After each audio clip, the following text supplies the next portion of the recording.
Hello. Question 35. Find impedance Z11 and Z21 parameters for the two-port network.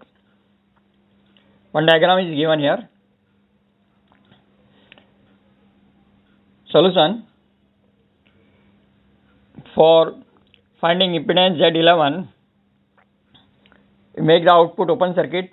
So I2 equal to 0 and impedance Z11 equal to V1 divided by I1 and V1 equal to 6I1.